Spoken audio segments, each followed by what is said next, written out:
So today, let's talk a little bit about the wheel.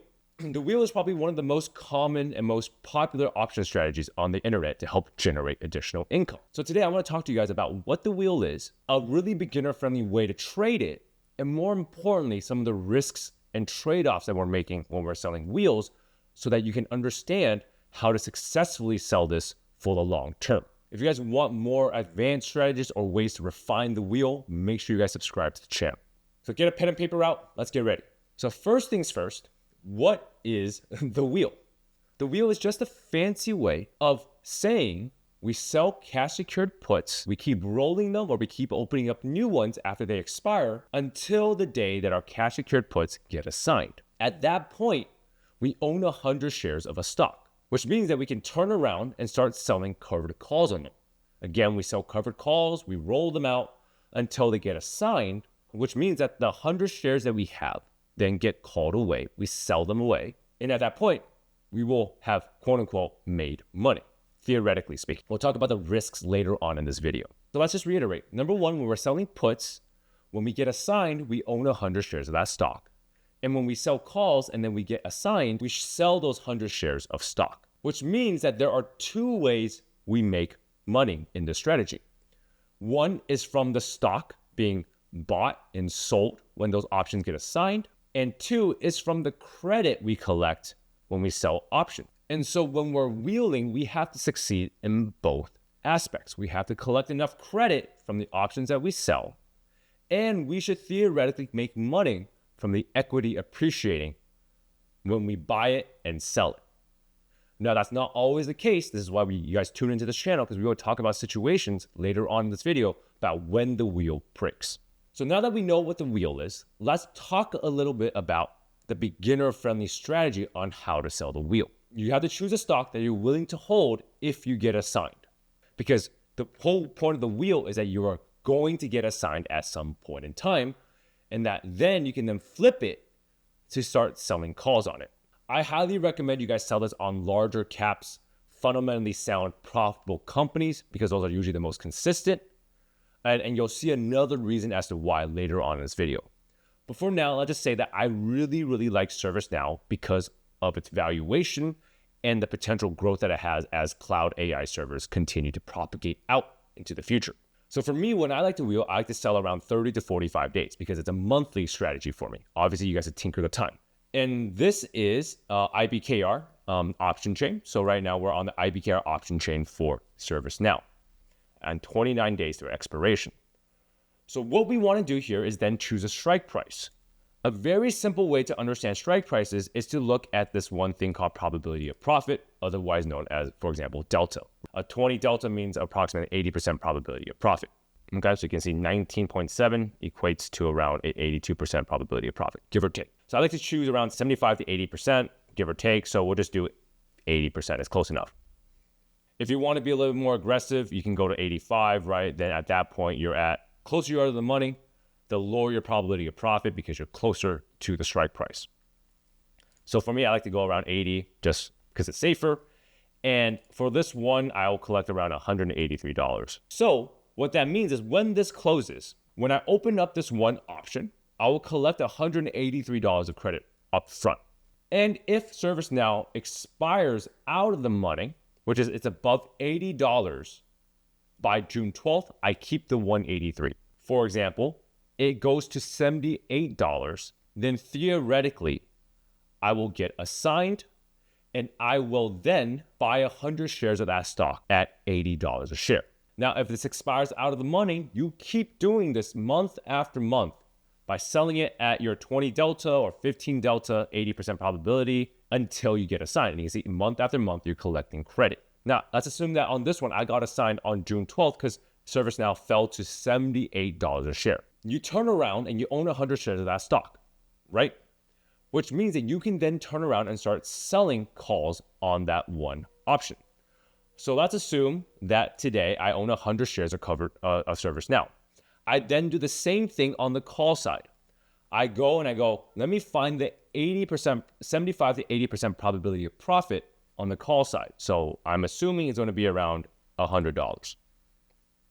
That's pretty good, 77%. When I sell this one call, I will collect around $290 on this one call option. Service now goes above 100, then I sell my 100 shares at $100 a share. If service now is below 100 at the time of expiration, then I keep the 290 and I keep doing this over and over and over again until it gets assigned. Now you can see there are two ways to make money here. From the credit that I collect, the 310 plus the 185, so I'll collect $450, and let's assume I buy service now at $80 a share and I sell it at $100 a share. So I collect $450 in premium while I make $2,000 on the equity appreciation between 80 and 100.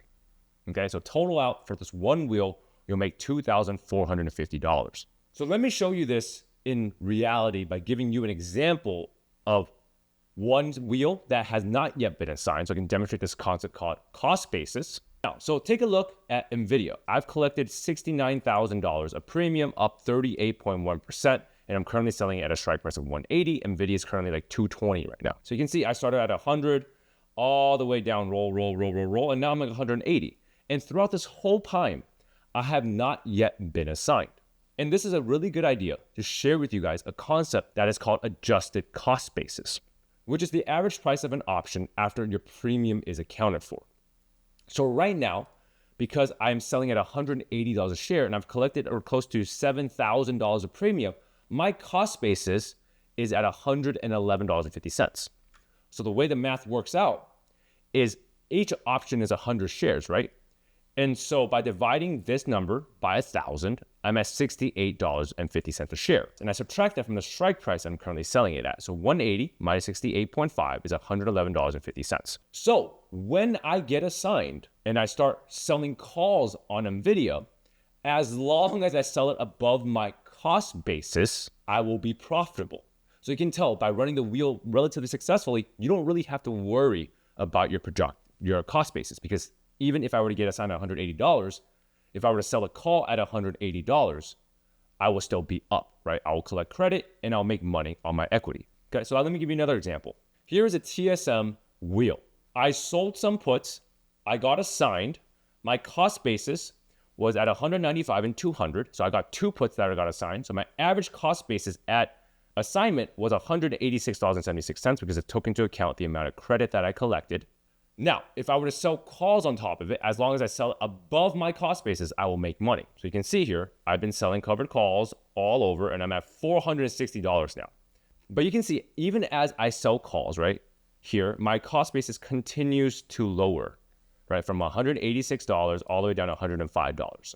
Every amount of dollar credit that I collect will go into reducing my adjusted cost basis in theory. And you can see, if these 460 call options were assigned, they get assigned, how much money would I make? From the equity alone, I'll be up $52.5 thousand plus my $2,600 in premium, which equals to around $55,000 on this one wheel. Now, there's a good segue to start talking about the risks to the wheel strategy, because this is why you subscribe to the channel. We talk about the risks so that you can overcome these risks and understand them and not blow up your account. So the first risk is that your equity performance, the stock that you're buying, is going to outweigh the amount of credit that you collect. Said in another way, the credit you collect from these options is going to be a lot less than the equity performance, whether or not it goes up or down. So you can see from both my examples, from TSMC, as well as just the ServiceNow example, the equity appreciation is much larger than the credit that we collected, which means that the stock that you choose is going to be extremely important because the inverse is also true. In both examples, you saw that the stock rose.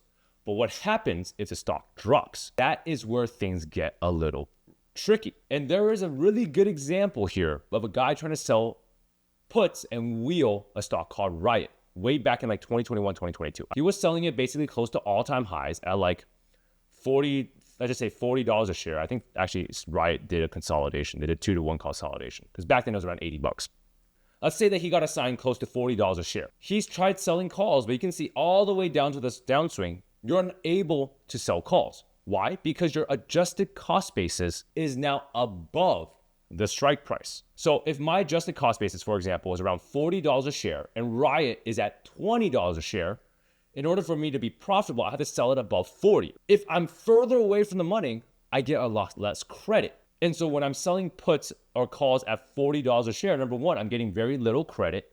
And two, because the credit is so little, my adjusted cost basis is reducing very slowly. Even today, back up to $24.81. And if he had held trying to get above his cost basis, he would still be below $40 a share, right?